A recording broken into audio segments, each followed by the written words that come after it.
한번 따라할까요? 시기와 질투를 극복해야 한다. 좀 멋진 제목을 달력을 했는데 마땅한 제목이 없어서 그냥 사실적으로 그대로 제목을 붙였습니다.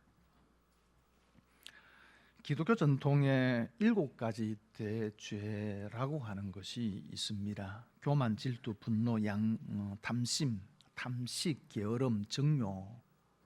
이 7가지가 하나님이 싫어하시는 대표적인 죄라는 것입니다. 이 7가지 죄에 대해서 죄의 목록은 초대 교황 그레고리 대제가 작성한 것이지만은 그러나 이미 그 이전 초대 교회 때부터 하나님과 깊이 교제하고 경건한 삶을 살기 위해서 이 7가지 죄에 대해서 싸워야 할 것을 교회가 가르쳐 왔습니다. 근데 왜 7가지일까 하필이면은 2가지 이유를 생각할 수 있는데, 하나는 7이라는 숫자가 완전수이지요. 그래서 인간이 범하는 모든 죄를 대표할 수 있는 것이 이 7가지 죄이기 때문에 7가지 죄의 목록을 작성했을 것이다, 그렇게 보기도 하고요. 또 하나는 한 주간이 일주일이지 않습니까? 그래서 중세에 경건을 추구하는 사람들이 매일 한 가지 죄에 대해서 깊이 생각하고 묵상하고 또 그 죄를 이기려는 그런 경건을 실천해 왔기 때문에 7가지를 그렇게 리스트로 작성한 것이 아닌가, 그렇게도 생각을 합니다. 아무튼 하나님께서 제일 싫어한다고 여기는 7가지 죄 가운데서 2번째 죄가 질투라는 것입니다. 어떻게 보면 질투의 감정은 사소한 감정이고 별것 아닌 것처럼 보입니다. 우리 안에 스스로 사실은 이런 감정들이 생기지요. 그래서 때로는 어떻게 생각하면 이게 무슨 큰 문제가 되겠느냐, 우리가 그렇게 생각할 수 있습니다. 하지만 그렇지 않죠. 질투는 아주 무서운 감정입니다. 유대 종교 지도자들이 예수님을 죽이려 한 이유가 무엇입니까? 누가복음 15장 10절에 보니까 이는 그가 대제사장들이 시기로 예수를 넘겨준 줄 알미라, 그렇게 말씀을 합니다. 총독 빌라도가 유대 종교 지도자들이 예수님을 십자가에 못 박으려고 재판에 넘긴 이유가 시기 때문이었다, 시기와 질투 때문이었다는 것을 빌라도가 알았다, 그렇게 말씀을 합니다.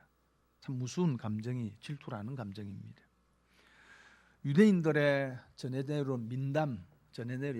내려오는 이야기 가운데 이런 얘기가 있습니다. 어느 날 한 천사가 한 여인에게 나타나서 그 여인을 축복하겠다며 한 가지 소원을 이야기하랍니다. 그러면 무슨 소원이든지 들어주겠다라는 것입니다. 그러면서 그 여인에게는 한 가지 소원을 들어주지만은 그가 진명하는 다른 친구에게는 그 여인에게 주는 2배의 축복을 주겠다는 겁니다. 다시 말하면은 나에게 하나를 주면은 내 친구에게는 2개를 주겠다, 이렇게 이야기를 하는 거예요. 이 제안을 듣자 여인이 머리에 즉각적으로 생각나는 한 여인이 있었습니다. 자신의 라이벌이자 늘 시기하고 질투하는 여인이었습니다. 그래서 천사에게 이렇게 질문합니다. 천사님, 제가 무엇을 원하든지 제게 주시고 제 친구에게는 2배로 주신다고 하셨죠? 맞지요? 맞다. 그러면요, 천사님, 제 눈 가운데 한눈의 시력을 잃게 해 주십시오 라고 했답니다. 무슨 얘기예요? 내 눈을 하나를 가져가면은 그 친구의 눈은 2개를 가져가니까 내 눈 하나 상하더라도 그 친구 2눈 가져가는 게 좋다는 겁니다. 여러분, 이렇게 사실은 질투라는 것은 무서운 감정적 에너지를 가지고 있습니다. 예일 대학의 심리학 교수인 살롭이라는 분이 미국 범죄의 20%가 질투 때문에 발생했다라고 하는 연구 결과를 발표하기도 했습니다. 질투는 그만큼 무서운 범죄 행위고 인간관계를 깨트리는 악이라는 것입니다. 그런데 이 질투에는 2가지 특성이 있습니다. 하나는 자기와 상관없는 사람에게 대해서는 거의 질투심을 느끼지 않는다는 거죠. 옷가게를 하는 사람이 시골에 농부가 그의 농사가 잘 되어서 떼돈을 벌었다는 것 때문에 별로 질투하지 않습니다. 직장을 열심히 출근하고 다니는 회사원이 자기 마을의 슈퍼가 장사가 잘 된다고 해서 질투심 별로 느끼지 않는다는 것입니다.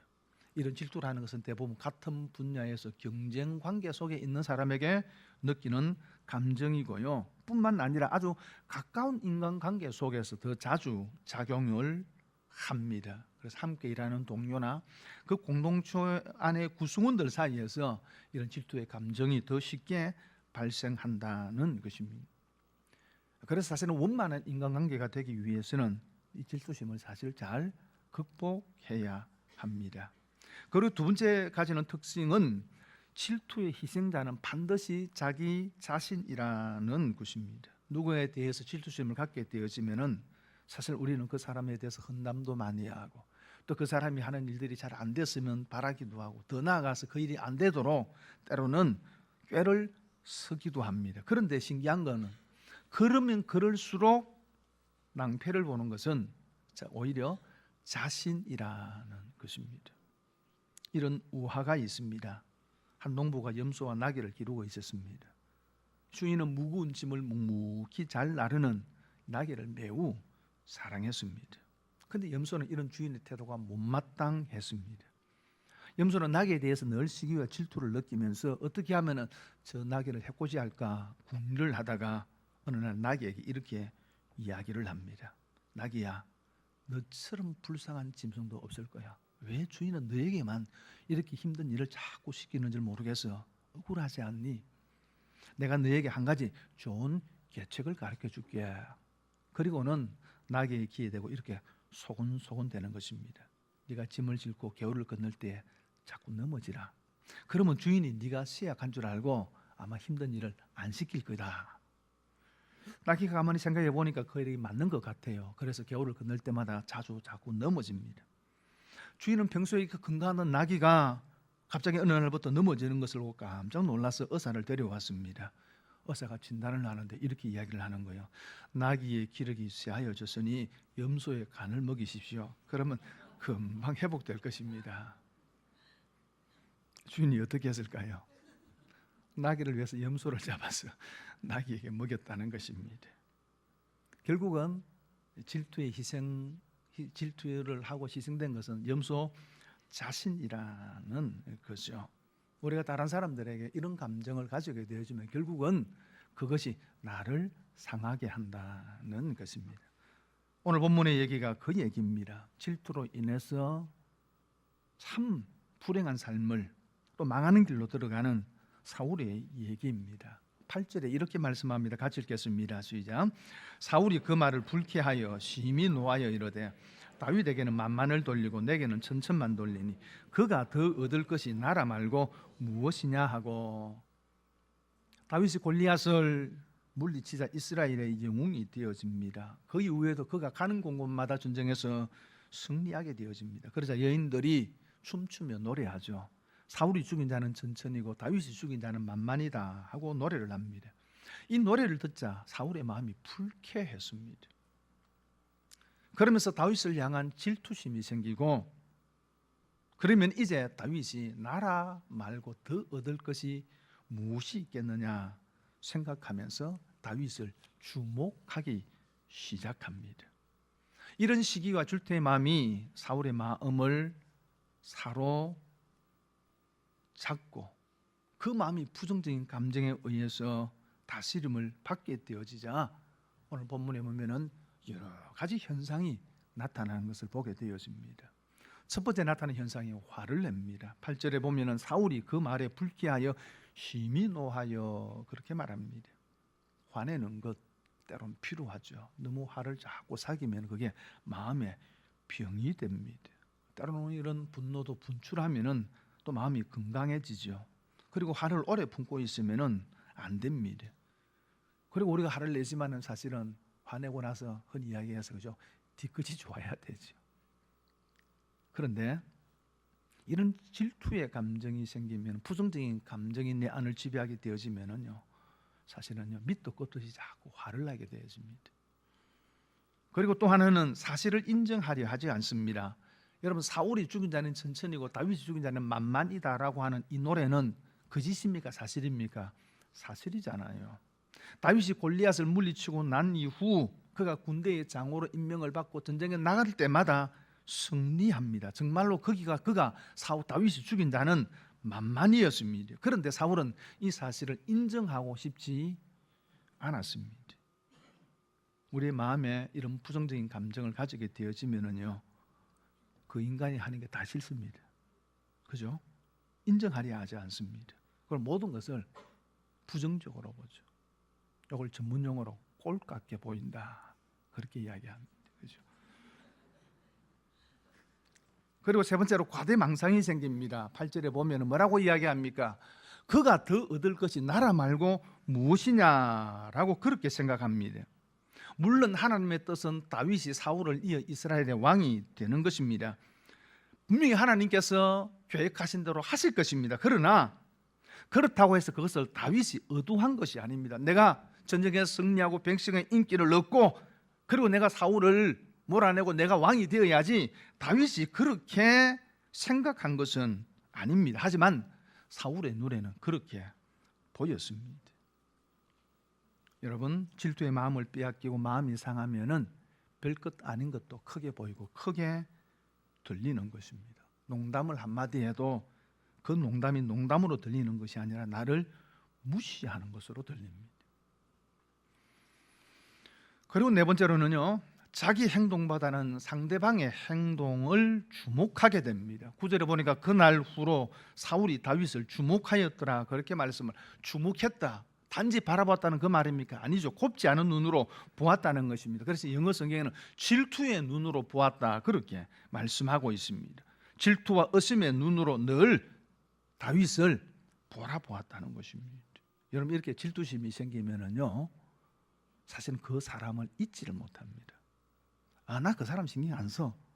말은 그렇게 하지만은요, 늘 그 사람에게 신경이 가 있습니다. 나 그 사람 무시해라고 이야기하지만은 사실은 늘 안테나는 그 사람을 향해 있는 것입니다. 그래서 결국은 내가 내 인생을 사는 것이 아니라 그 사람에게 매여 있는 삶을 살게 되옵니다. 이것이 사울의 인생입니다. 여러분, 사도행전 사무엘상 17장에서 이제 다윗이 여러분 골리앗을 물리치고 난 이후에 사울의 삶은 자신의 인생을 산 게 아니에요. 하나님께서 그를 왕으로 세워주시고 그에게 하실 일이, 그를 통해서 하실 일이 있는데 사실 사울은 그 일을 하지 못합니다. 다윗에게 매여 있는 삶을 살게 되어집니다. 그리고요, 악한 영에 붙들리기 쉽습니다. 10절에 보니까 그 이튿날 하나님께서 부르시는 악령이 사울에게 힘있게 내리며 그가 집 안에서 정신없이 떠들어대므로 다윗이 평일과 같이 손으로 수금을 타는데 그때에 사울의 손에 창이 있는지라, 그렇게 말씀을 합니다. 여러분, 이렇게 부정적인 감정, 시기 질투라고 하는 이런 감정에 사로잡히게 되어지면은요, 사단이 그 상한 감정을 움막으로 삼고 거기 거하려 하고 그리고 우리 마음을 지배하려 합니다. 그리고 더 나아가서 상대를 죽이려 하죠. 11절에 그가 스스로 이르기를 내가 다윗을 벽에 박으리라 하고 사울이 그 창을 던졌으나 다윗이 그의 앞에서 2번 피하였더라. 그래서 결국은 다윗을 죽이려고 창을 던집니다. 그것이 성공하지 못해서 그 다음에는 어떻게 합니까? 다윗을 사위로 삼아서 죽이려 하는데 17절에 보니까 사울이 다윗에게 이르되 내 맏딸 메랍을 내게 아내로 주리니 오직 너는 나를 위하여 용기를 내어 여호와의 싸움을 싸우라 하니 이는 그가 생각하기를 내 손을 그에게 대지 않고 블레셋 사람의 손을 그에게 되게 하리라 함이라. 다윗을 사위로 삼아서 그리고 그 조건으로 네가 블레셋과 싸우라는 겁니다. 그래서 블레셋의 손을 통해서 다윗을 죽이려는 계획을 갖습니다. 딸을 자신의 지주심의 희생양으로 삼으려 한 겁니다. 첫 번째 딸을 주려 한 것이 사실은 얻어들여 되지 않자 그 다음에는 둘째 딸 미갈을 다윗에게 주려 합니다. 그래서 25절에 이렇게 이야기합니다. 다 사울이 이르되 너희는 다윗에게 이같이 말하기를 왕이 아무것도 원하지 아니하고 다만 왕의 원수의 보복으로 블레셋 사람의 포피 100개를 원하신다 하라 하였으니 이는 사울의 생각에 다윗을 블레셋 사람들의 손에 죽게 하리라 함이라. 어떻게 하면 다윗을 해야 할까? 어떻게 하면 다윗을 죽일까를 늘 궁리했다는 것입니다. 우리의 마음에 이런 마음이 있으면 상대가 안 되기를 바라죠. 안 되었으면 좋겠다라는 생각을 갖게 되어집니다. 그러면은 결코 그 사람의 인생이 행복할 수 없습니다. 그래서 사울은 불행한 삶을 살게 되어집니다. 사울이 왜 이렇게 되었습니까? 왜 질투심에 그의 마음이 빼앗기고 그로 인하여 불행한 삶을 살게 되었습니까? 우리가 몇 가지로 생각해 볼 수 있는데 첫째는 한번 따라할까요? 하나님으로부터 떠났기 때문이다. 12절에 이렇게 말씀합니다. 여호와께서 사울을 떠나 다윗과 함께 계심으로 사울이 그를 두려워한지라, 그렇게 말씀을 합니다. 하나님이 사울을 떠났습니다. 하나님이 사울을 떠났습니다. 그런데 왜 하나님께서 사울을 떠나신 겁니까? 더 정확하게 이야기하면 사울이 하나님을 떠났기 때문입니다. 사울은 하나님의 말씀에 불순종하고 교만했습니다. 여러분, 불순종했다는 말이 무슨 말입니까? 하나님을 무시했다는 거죠. 교만했다는 말이 무슨 말입니까? 그 자신의 주인이 이제는 자신이라는 겁니다. 그래서 내 생각에는 그렇게 되어지는 것입니다. 결국은 교만 자체가 하나님을 떠나는 것입니다. 하나님을 밀어내는 것입니다. 여러분, 하나님을 밀어낸 사울에게 하나님이 거하실 자리가 없는 것입니다. 하나님을 떠나니, 하나님이 사울을 떠나니 그 마음은 부정적인 감정에 의해서 사로잡히고 휘둘리게 되어진 것입니다. 반면에 다윗을 보십시오. 그가 사울에게 잘못한 것이 있습니까? 그럼에도 사울은 다윗을 죽이려고 합니다. 딸들을 다윗을 죽이려는데 이용을 하고 적군인 블레셋을 손을 통해서 다윗을 죽이려 합니다. 여러분, 이런 상황에서 다윗의 마음이 어떻겠습니까? 상하고 사울에 대해서 원한을 가질 수 있지요. 그러나 다윗은 그러지 않았습니다. 나중에 사울을 죽일 수 있는 기회를 얻었음에도 불구하고 사울을 살려줍니다. 어떻게 그게 가능했습니까? 하나님이 다윗과 함께 하시기 때문입니다. 다윗의 마음에 하나님이 그했기 때문에 그 마음에 부정적인 감정이 그를 사로잡지 못했던 겁니다. 하나님이 함께하는 사람, 하나님과 함께 삶을 사는 사람은 부정적인 감정의 마음을 빼앗기지 않습니다. 여러분의 마음이 늘 건강할 수 있기를 바랍니다. 여러분의 영혼이 늘 건강해서 이런 감정에 여러분의 마음을 빼앗기지 않기를 바랍니다. 그리고 또 한 가지는 사울은 왕이 자리에 연연했기 때문입니다. 사울은 천천히요 다윗은 만만이다라고 하는 노래를 듣고 사울의 마음이 상합니다. 그리고 생각하기를 그가 더 얻을 것이 나라 말고는 무엇이 있겠느냐라고 생각합니다. 다윗이 성정장구하고 백성들의 인기를 얻게 되어지면 결국은 그것이 자신의 왕위에 위협이 될 것이라고 판단한 겁니다. 사울은 자신의 왕위를 지키고 싶었습니다. 사실 처음 사울은 그러지 않았습니다. 하나님께서 그를 이스라엘 왕으로 세우려 할 때에 그는 진보다리 뒤에 숨어버렸습니다. 그랬던 사울이 이제는 자신의 왕위를 빼앗길까 염려하고 두려워한 겁니다. 자리에 관심을 두면 그것을 지키기 위해서 노력합니다. 누가 내 자리를 위협할까 두려워하죠. 그래서 그 사람이 칭찬을 받으면 마음이 불안해집니다. 그런데 결국 이것은 자신을 해하는 거죠. 마가복음 10장 38절에 예수께서 이르시되 너희가 구하는 것을 알지 못하는도다. 내가 마시는 잔을 너희가 마실 수 있으며 내가 받는 세례를 너희가 받을 수 있느냐, 그렇게 예수님께서 말씀하십니다. 요한과 야고보가 예수님께 와서 이런 요청을 하지요. 예수님, 주의 영광 중에서 우리를 하나는 주의 우편에 하나는 주의 좌편에 앉게 해 주십시오. 두 형제가 다 해먹겠다는 겁니다. 그래서 하나는 앞편에 하나는 우편에 그렇게 앉혀달라는 겁니다. 그때 예수님께서 하신 대답입니다. 뭐라고 말씀을 하십니까? 너희는 내가 마시는 잔을 너희가 마실 수 있으며 내가 받는 세례를 너희가 받을 수 있느냐, 그렇게 말씀을 합니다. 무슨 얘기예요? 중요한 것이 자리가 아니라는 겁니다. 내 우편에 앉고 좌편에 앉는 것이 중요한 것이 아니라는 겁니다. 주님의 고난에 동참하고 하나님의 뜻을 이룰 수 있느냐라는 것입니다. 자리가 아니라는 거죠. 좌편이냐 우편의 문제가 아니라는 것입니다. 하나님의 뜻과 하나님의 사명에 관심을 두고 살아가면은 하나님께서 그런 사람을 위해서 자리를 예비하시지만은 자리 자체에 관심을 갖는 사람에게는 줄 자리가 없다는 겁니다. 여러분, 교회 직분을 중요하게 생각하십시오. 에서처럼 하찮게 여기지 마시기를 바랍니다. 하지만 연연해 하지 마십시오. 연연해 하면은 이런 부정적인 감정의 마음을 뺏기기가 쉽습니다. 하나님께서 여러분에게 주신 사명과 그 하나님의 뜻에 집중하십시오. 하나님이 세우시는 겁니다. 그리고 또 한 가지는 사울은 사람의 평가를 중요하게 여겼습니다. 사울의 마음이 불쾌했던 이유가 무엇입니까? 사람들이 사울은 천천히고 다윗은 만만이라고 하는 그 노래했기 때문입니다. 다시 말하면 사람들의 평가가 자기보다는 다윗이 훨씬 더 높은 평가를 받고 있었기 때문입니다.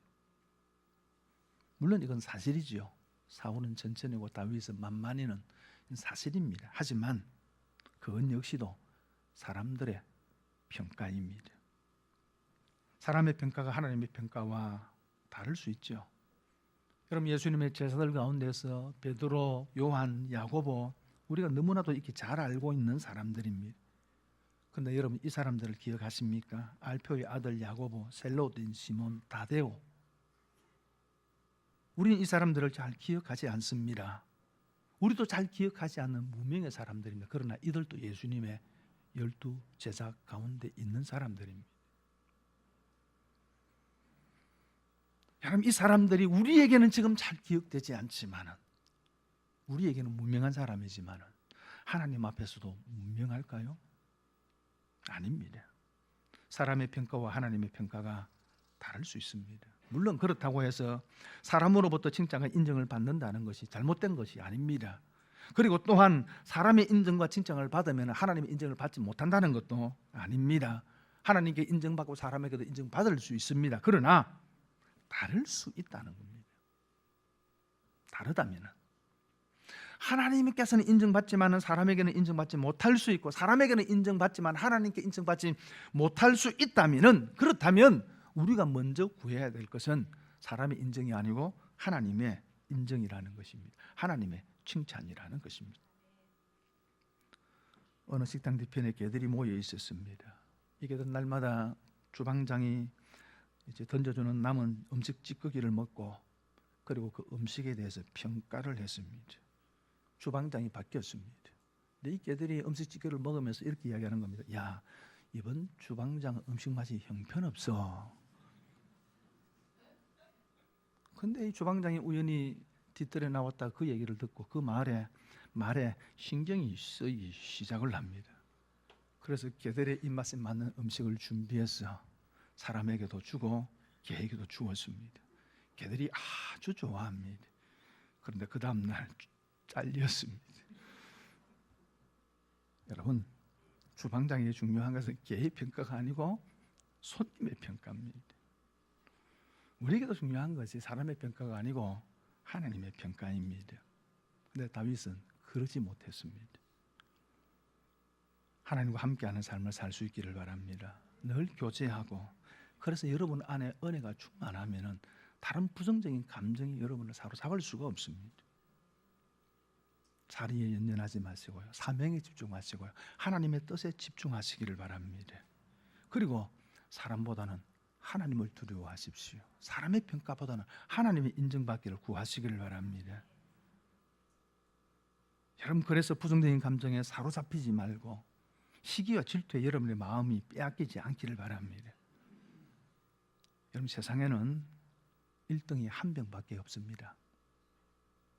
그래서 어떤 한 사람이 1등을 하면은요, 그 나머지 사람들은 다 그 1등을 시기하고 질투합니다.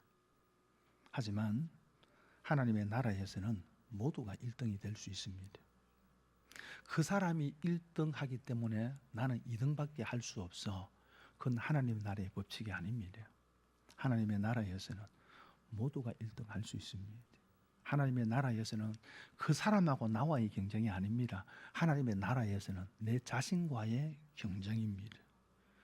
내가 그 사람을 이겨야 1등하는 것이 아니고요. 내가 내 자신을 이기면 하나님 앞에 1등 될 수 있습니다. 더 나아가서 하나님은 오늘 나에게 충분한 은혜를 주셨습니다. 나에게 충분한 능력을 주셨습니다. 1960년대 마틴 루터 킹 목사님과 더불어서 흑인 민권 해방운동을 주도했던 말콤 X라고 하는 분이 있습니다. 그분이 흑인들에게 이렇게 주장했습니다. 흑인들이 자신이 지닌 독특한 장점과 가치를 발견하고 감사하게 될 때 비로소 해방된 삶을 살 수 있다. 다시 말하면 백인에 대한 시기와 적대 의식에서 벗어나 검은 것이 아름답다라는 생각으로 의식의 전환을 이룰 때 비로소 해방된 삶을 사는 것이지 백인과의 관계 문제가 아니다라는 것입니다. 우리도 마찬가지입니다. 하나님께서 이미 우리에게 풍성한 은혜를 주신 줄 믿습니다. 하나님께서 우리에게 충분한 걸 주셨습니다. 그것에 감사하며 살면은 우리가 건강한 마음과 영혼을 가지고 살 수 있습니다. 하나님께서 여러분에게 주신 것에 집중하시고 하나님 주신 은혜에 감사하시고 그리고 하나님께서 여러분에게 주신 사명에 집중하시고 그렇게 믿음의 삶을 살아가시기를 바랍니다. 그래서 그 어떤 부정적인 감정에 휘둘리지 마시고 오직 믿음 안에서 굳게 이 믿음의 길을 걸어가는 저와 여러분들이 되기를 바랍니다.